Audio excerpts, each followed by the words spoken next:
Praise the Lord. இயேசுவின் ரத்தம் ஜெயம். தினமும் இயேசு நிகழ்ச்சிக்கு உங்களை கர்த்தராகிய இயேசு கிறிஸ்துவின் நாமத்தில் வரவேற்கிறேன். செய்தியின் தலைப்பு, உங்களது வில் உறுதியாய் நிற்கிறதா? ஆதார வசனம் ஆதியாகமம் 49 அதிகாரம் 24வது வசனம். ஆனாலும் அவனுடைய வில், யோசேப்பினுடைய வில் உறுதியாய் நின்றது. அவன் புயங்கள் யாக்கோபுடைய வல்லவரின் கரங்களால் பலத்தன. இதனால் அவன் மேய்ப்பனும் இஸ்ரவேலின் கண்மலையும் ஆனான். கர்த்தருக்குள் ஸ்திரப்பட்ட மக்களே, யாக்கோபு யோசேப்பினால் எகிப்திற்கு வரவழைக்கப்பட்டு எகிப்தில் செழிப்பான இடத்தில் யோசேப்பின் சகோதரரும் யாக்கோபும் குடியமர்த்தப்பட்டார்கள். யாக்கோபு தான் மரணமடைய போகும் நேரத்தை அறிந்தவனாய் யோசேப்பையும் அவன் மகன்கள் இருவர் எபிராயும் மனேசையும் வரச் சொல்லி ஆசீர்வதிக்கிறார். ஆதியாகமம் 48 அதிகாரம் 15 22 வரை. யோசேப்பிற்கு விசேஷித்த ஆசீர்வாதத்தையும் வைத்தான். ஆதியாகமம் 48 22. பின் ஒவ்வொருவராக வரவழைத்து ரூபனிலிருந்து ஆரம்பித்து மறுபடியும் யோசேப்பு பென்யமீன் வரை இவர்களுக்கு இனிமேல் நேரிடப் போகும் காரியங்களை தீர்க்க தரிசனமாக கூறுகிறார். அப்பொழுது சொல்லப்பட்ட வாக்கியங்களில் ஒன்றுதான் மேற்கண்ட வாக்கியம். அது யோசேப்பை பற்றியது. இங்கே 2 சொல். ஆனாலும், இது ஆரம்ப சொல். இறுதி வரியில் உள்ள இதனால், இவைகள்தான் இந்த செய்திக்கு வலுவூட்டக்கூடிய வார்த்தைகள். பின் நீங்கள் இந்த வாக்கியத்தை பொறுமையோடு தியானத்தோடு வாசியுங்கள். கர்த்தர் உங்களோடு பேசுவார். யோசேப்பின் வில் உறுதியாய் நின்றது. இந்த வில் எதை குறிக்கிறது? பிறகு பார்க்கலாம். எத்தனையோ பிரச்சனைகள், சூழ்நிலைகள் திடீரென்று எதிராக செயல்பட்ட நேரத்திலும், எல்லாம் எதிராக இருந்த போதிலும் அவன் வில் உறுதியாயிருந்தது. இப்படி இருந்ததினால் தேவகரம் அவனோடு இணைந்தது. யோசேப்பின் வல்லமை, ஞானம் பலத்தது. தனிப்பட்ட நபர், இவன் சின்ன பையன், 17 வயதான, உறுதியாய் மனதில் இருந்ததால் இந்த உறுதிக்கு பாதுகாப்பாக இன்னும் பலப்பட தேவனுடைய கரம், கிருபை அவனுக்கு கிடைத்தது. தரிசனம் பெற்றவன், தரிசனம் நிறைவேறிற்று. ஆகாது என்று தள்ளப்பட்டவன், நாடு கடத்தப்பட்டவன், 20 வெள்ளிக்காசுக்கு அடிமையாக விற்கப்பட்டவன், இப்போது அவர்களுக்கே மேய்ப்பனும் கண்மலையும் ஆனான். அதாவது ஆதரவானான், போஷிக்கிறவன் ஆனான். இதுதான் செய்தி. யோசிப்பு தெரியும் உங்களுக்கு. இந்த ஆரம்ப கதையெல்லாம் உங்களுக்கு தெரியும். இருந்தாலும் சுருக்கமாக சொல்கிறேன். தகப்பனுடைய சகோதரர்கள் ஆடு மேய்த்து கொண்டிருக்கிறார்கள். நீ போய் பார்த்து விட்டு வாப்பா என்று சொல்லி அனுப்புகிறான் யாக்கோபு யோசேப்பை. யோசேப்பு வருகிறான். வரும்பொழுது, தூரத்தில் வரும்பொழுதே சகோதரர்கள் பார்த்து விடுகிறார்கள். சொப்பனக்காரன் வர்றான் பாரு, இவனை அழிச்சிட்டா இவன் சொப்பனை எப்படி நிறைவேறும் என்று எல்லாரும் கூடி பேசி அவனை கொல்ல வேண்டும் என்று நினைக்கிறார். அதில் ரூபனும் யூதாவும், வேண்டாம், கொல்ல வேண்டாம், இந்த குழியில் போட்டு விடலாம், அவர்களுக்கு தெரியாப்பின் எடுத்து விடலாம் என்று குழியில் போட சொல்கிறார். அவன் எப்படி கெஞ்சி இருப்பான், கெஞ்சினான் என்று பின்னாடி நம்ம பார்ப்போம். அவன் கெஞ்சுகிறான், முடியவில்லை. அவனுடைய வஸ்திரத்தை உரிக்கிறார்கள். உரித்து அதை ஒரு ஆட்டை கொன்று அதில் நனைத்து இவன் இறந்து விட்டான் என்று சொல்லிவிடலாம் என்று சொல்லி வைத்து கொண்டார். குழியில் தள்ளிவிட்டார். குழியிலிருந்து இஸ்மவேலுக்கு போகிறார்கள் எகிப்திற்கு. அவர்களுக்கு 20 வெள்ளிக்காசுக்கு விற்றுவிட்டார்கள். யோசேப்பு ஒன்று பேசவில்லை, கெஞ்சினான், வாதாடவில்லை, கெஞ்சினான். அப்படின்னு தான் பார்க்கிறோம். இப்பொழுது அவர்கள் கொண்டு போய் போத்திபார் வீட்டில் விற்கிறார்கள். அங்கே அவன் வேலை செய்கிறான், அடிமையாக வேலை செய்கிறான். கர்த்தர் அவனோடு இருந்ததினால் அங்கே அவனுடைய காரியங்களெல்லாம் கைகூடி வருவதை அந்த போத்திபார் காண்கிறான். கண்டு எல்லாவற்றையும் அவன் கையில் கொடுக்கிறான். அடிமையாகத்தான் போனான், ஆனால் அந்த வீட்டில் அவன் ஆளுகை செய்தான். அவன் வில் உறுதியாகியிருந்தது. அதற்கப்புறம் அவன் சிறையில், வேண்டாத ஒன்றுக்காக சிறையில் போட்டார்கள். என்னை இப்படி சிறையில் போட்டு விட்டார்கள் என்று அவன் முறுமுறுக்கவில்லை. அங்கேயே அவன் வில் உறுதியாகியிருந்தது. இப்பொழுது நம்ம பார்க்கலாம், எப்பெல்லாம் வில் உறுதியாக இருக்கிறதோ அப்பெல்லாம் ஆண்டவருடைய கிருபை, கரம் அவர்களோடு இருக்கும். அது யாராக இருந்தாலும். அப்போ வில் என்பது என்ன? நாம் எடுக்கும் தீர்மானம், நல்ல தீர்மானம். அதிலே அப்படியே நிலைத்திருப்பது விசுவாசத்தோடு. ஆரம்பத்தில் நாம் அறிந்தபடி அவன் எந்த சூழ்நிலை விட்டு அவன் ஓடி போகவில்லை. சின்ன பையன்தானே, ஓடி இருக்கலாமே காட்டுக்குள். அவன் ஓடி போகவில்லை, கூப்பாடு போடவில்லை, முறுமுறுக்கவில்லை. பார்ப்பவர் எல்லாரிடத்தில் இது நியாயமா என்று அவன் கேட்கவில்லை. கர்த்தரிடம் கூட எனக்கு ஏன் இப்படி நடக்கிறது, நான் என்ன தவறு செய்தேன் என்று முறையிடவில்லை. தெரியாது, என் தேவன் என்னை கவனித்து கொண்டிருக்கிறார். இது ஒன்றே அவனுக்கு போதுமானதாக இருந்தது. ஆகையால் நேரிடுகிற சகலத்தை பொறுமையோடு ஏற்றுக்கொண்டான். மக்களே, எதன் அடிப்படையில் நாம் தீர்மானம் எடுக்கிறோம்? கர்த்தரை நாம் எந்த அளவுக்கு புரிந்து வைத்திருக்கிறோமோ அந்த அடிப்படையில் தான் நாம் தீர்மானம் எடுக்க முடியும். அதுதான் வில். கர்த்தரை பற்றிய அறிவு வில் அல்ல, அதன் அடிப்படையில் நாம் எடுக்கும் தீர்மானம். அப்போ யோசேப்பை பற்றியே நான் சொல்லுகிறேன். அவன் யோசேப்பு என்ன நினைக்கிறான்? கர்த்தர் தரிசனம் கொடுத்திருக்கிறார், கர்த்தர் என்னை பார்த்து கொண்டே இருக்கிறார். எத்தனை கதைகள், எத்தனை வரலாறுகள் அவங்க அப்பாவிட கேட்டிருப்பான்.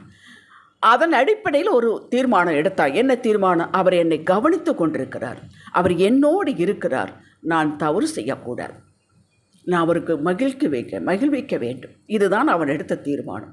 அந்த தீர்மானத்தை கலைப்பதற்கு எத்தனையோ காரியங்கள் வந்தது, அவன் விட்டு கொடுக்கவில்லை. தீர்மானத்தில் உறுதியாக இருந்தான். அதுதான் அவன் வில் உறுதியாக இருந்தது என்று சொல்லக்கூடியது. ஹல்லேலூயா. நாம் தரிசனம் பெற்றிருக்கிறவன் தவறு செய்யாமல், தீமைக்கு தீமை செய்யாமல், முறுமுறுக்காமல் இந்த பாதையில் விசுவாசத்தோடு நடப்பேன். இதுதான் அவனுடைய வில், யோசேப்பினுடைய வில். இதில் அவன் உறுதியாய் இருந்ததினால் இந்த உறுதியை குறைக்க, நிர்விசாரமாக்க இந்த பாதையில் பல காரியங்கள் நடந்தன. அதுபோல நாம் ஆண்டவரை பற்றி ஒரு அறிவு கொண்டு அந்த அறிவின் அடிப்படையில் நாம் எடுக்கும் தீர்மானம் கலைப்பதற்காக, அந்த உறுதியை குலைப்பதற்காக பல காரியங்கள் நடக்கும். நாம் விடக்கூடாது. அதில் நாம் உறுதியாக இருக்க வேண்டும். அந்த உறுதி நாம் தனிப்பட்ட முறை இருக்க முடியாது. அதற்குத்தான் ஆண்டவர் கிருபை கொடுக்கிறார். யாரொருவர் தீர்மானத்தில் உறுதியாக இருக்க முடிவெடுத்தார்களோ அவர்களோடு தேவனுடைய கரம் இணைந்து கொள்ளுகிறது. யோசேப்போடு ஆண்டவருடைய கரம் இணைந்து கொண்டது. ஆகையால் அவன் செய்த காரியங்கள் எல்லாம் வாய்க்க செய்தார். பிரச்சனைகள் வந்தன, கஷ்டங்கள் வந்தன, வேதனைகள் வந்தன, அவமானம் வந்தது. ஆகிலும் கர்த்தரும் விலகவில்லை, அவனும் அவனுடைய உறுதியிலிருந்து விலகி போகவில்லை. இப்படிதான் நாம் இருக்க வேண்டும். அல்லேலூயா. இந்த உறுதியை தேவகரம் அவருடைய வல்லமை இணைத்து கொண்டது. திறக்க முடியாத பல கதவுகள் திறந்தன. பார்வோனுக்கு சொப்பனத்தை கொடுத்து அவனுக்கு அர்த்தம் தெரியாமல் அப்பொழுதுதான் ஞாபகம் வந்தது போல பானபாத்திரக்காரன், ஐயோ ஜெயிலில் ஒருத்தன் இருக்கிறான், எனக்கு சொன்னது அப்படியே நடந்தது என்ற வரவழைத்து சில மணி நேரங்களில் எகிப்திற்கு அதிபதியாக்கினான். அவன் வில் உறுதியாக இருந்தது. கர்த்தரும் விலகி போகவில்லை, அவனும் அவனுடைய தீர்மானத்திலிருந்து விலகி போகவில்லை. இந்த இரண்டும் இணையும் போது மட்டும்தான் மக்களே பெரிய காரியங்கள், அற்புதங்கள் நடக்கும், அதிசயங்கள் நடக்கும். இல்லாவிட்டால் சும்மா ஆண்டவர் வந்து அற்புதங்கள் அதிசயம் செய்து கொண்டு போக மாட்டார். என்னால் செய்ய முடியும் என்று செய்ய மாட்டார். அங்கே ஒரு நியாயம் இருக்க வேண்டும். அவர் நீதியுள்ள நியாயாதிபதி, அவர் நல்லவர். இந்த ரெண்டும் அங்கே வெளிப்படும். ஒவ்வொரு நாளும் நீங்கள் எடுத்த தீர்மானத்தில் உறுதியாகிருங்கள். இனி நான் செல்போன் அதிகமாக பார்க்க மாட்டேன், இது ஒரு உறுதி. நான் இனி வந்து அதிகாலை எழும்பி நான் ஜெபிப்பேன், அதிகாலையில் ஆண்டவரோடு நான் பேசுவேன், பொறுத்துக்கொள்வேன், அமைதியாக இருப்பேன், பொறுமையாக இருப்பேன். இப்படி எத்தனையோ தீர்மானங்கள் எடுக்கிறோம். இந்த தீர்மானத்தில் நாம் உறுதியாக இருக்க வேண்டும். இதையெல்லாம் நம்ம வாழ்க்கையின் தீர்மானம். அதிகமாக சாப்பிட மாட்டேன், அதிகமாக பேச மாட்டேன், செல்ஃபோன் பார்க்க, இது நம்முடைய வாழ்க்கையை உறுதிப்படுத்தக்கூடியது, நம்முடைய வார்த்தையை மேம்படுத்தக்கூடியது. ஆண்டவருக்காக அவர் என்னை பார்க்கிறார், அவரை நான் மகிழ்விக்க வேண்டும். அதில் நாம் என்ன தீர்மானம் எடுக்கிறோம்? எனக்கு வாக்கு கொடுத்திருக்கிறார், நான் பைபிள் வாசிக்கிறேன், அந்த வாக்கு நிறைவேறியே தீரும். அதுவரை நான் புலம்ப மாட்டேன். வரக்கூடிய காரியங்களை என் கர்த்தர் பார்த்து கொள்வார். அவர் தானே சொல்லியிருக்கிறார், நீ தண்ணீரில் கடக்கும்போது நான் உன்னோடு இருக்கிறேன், ஆழியில் நடக்கும்போது ஆறுகள் மேல் புரளுவது இல்லை, அக்கினியில் நடக்கும்போது அக்கினியில் வேகாதிருப்பாய் என்று சொன்னாரே. எத்தனை பிரச்சனைகள் வந்தாலும் அதை என்னை தொடாது. அவர் என்னை கண்மணி போல் காப்பார், என்னோடு இருக்கிறார். இது தாங்க வில். இதில் நாம் உறுதியாக இருக்க வேண்டும். மற்ற உறுதியெல்லாம் நம்முடைய வாழ்க்கைக்கு உரியது. அதை நாம் செய்வது ரொம்ப நல்லது. இந்த உறுதியில் நாம் நிற்கும் பொழுது அதை நிற்கிறாயா என்பதை ஆண்டவர் பார்த்து தம்முடைய வல்லமையை கூட்டுகிறார், தம்முடைய கிருபையை கூட்டுகிறார், தம்முடைய அனந்த ஞானத்தை கொடுக்கிறார். யோசேப்புக்கு ஞானத்தை கொடுத்ததனால்தான் அவன் சொப்பனத்துக்கு விளக்கம் கொடுத்தான். அவன் சொப்பனம்தான் காணத்தான் தெரியுமொழி, இதுவரை சொப்பனத்துக்கு விளக்கம் சொன்னதாக தெரியவில்லையே. அவனுடைய வில் உறுதியாக இருந்ததினால் அந்த ஞானத்தை கொடுத்தார். உங்களுடைய வில் உறுதியாக இருந்தால் எந்த இடத்தில் எந்த ஞானம் கொடுக்க வேண்டும், எந்த வல்லமையை கொடுக்க வேண்டும் என்பது அவருக்கு தெரியும். உங்களுடைய அடைபட்ட கதவுகள் எல்லாம் திறப்பார். உங்களுக்கு என்று வைத்திருக்கிற கதவுகளை திறந்து கொடுப்பார். எப்பொழுது? உங்களுடைய வில் உறுதியாக இருக்கும் பொழுது.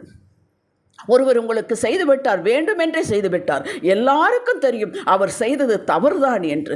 ஆகிலே நீங்கள் பொறுத்துக் கொள்கிறீர்கள் பார்த்தீர்களா? அதை கர்த்தர் கவனிக்கிறார். யாருக்காக? என் தேவனுக்காக, எங்கள் அப்பாவுக்காக. நான் எதிர்த்து பேசுவதோ, தீமைக்கு தீமை செய்வதோ, உதாசீனத்திற்கு உதாசீனம் செய்வதோ என் தகப்பனுக்கு பிடிக்காது. இதில் நான் உறுதியாக இருக்கிறேன். இதை அவர் பார்க்கிறார்.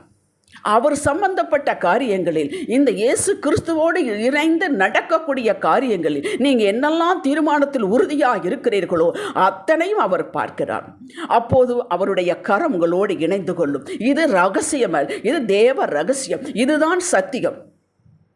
ஹல்லேலூயா. அப்பா, இந்த வில்லை பிளநற்று போக செய்ய பல காரியங்கள் வரும். நீங்கள் தீர்மானம் எடுக்கும் போதே அது வரும். அதிகாலை எழும்பி நான் ஜெபிக்க வேண்டும் என்று எடுத்து ஜெபிக்கும்போது 10 நாள் ஜெபிப்பீர்கள். வரும் பிரச்சனைகள். விடக்கூடாது. வேத வாசிப்பு விடக்கூடாது. வேதம் வாசிக்காமல் நான் நிறைய பேரை கேள்விப்பட்டிருக்கிறேன். பேப்பர் பார்க்க மாட்டார்கள், மற்றவர்களோடு பேச மாட்டார்கள், நான் இன்னும் வேதம் வாசிக்கவில்லை என்று. அதெல்லாம் ஒரு வைராக்கியம். அப்படியே உங்களை நடவுங்கள் என்று நான் சொல்லவில்லை. சிலர் அப்படி எடுக்கிறார்கள். நாமளும் அப்படி உறுதி இருக்க வேண்டும். தேவ காரியத்தில் உறுதி இருக்கும்போது நம்முடைய காரியத்தில் தேவன் வைராக்கியமாக இறங்குவார். செய்து பாருங்கள். ஆபிரகாமுடைய வில் உறுதியாக இருந்தது. என்ன உறுதி இருந்தது? அவரையே பிடித்து கொண்டான். அதனால் தான் விசுவாச தந்தை என்றான்.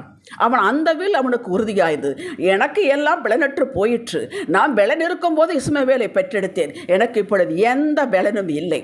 கர்த்தரே நான் சர்வ வல்லமையுள்ள தேவன் என்று என்னிடம் சொல்லியிருக்கிறார். நடத்துவார்.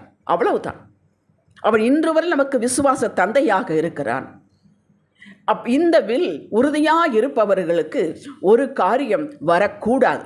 அதை பிசாசு கொண்டு வருவான். என்ன காரியம் என்றால், நான் தானே செய்தேன், நான் தானே உனக்கு கொடுத்தேன், என்னை நம்பித்தானே வந்தாய், நான் தானே உனக்கு வழிகாட்டினேன், நான் தானே உனக்கு ஜெபித்தேன். இந்த நான் தானே வரக்கூடாது.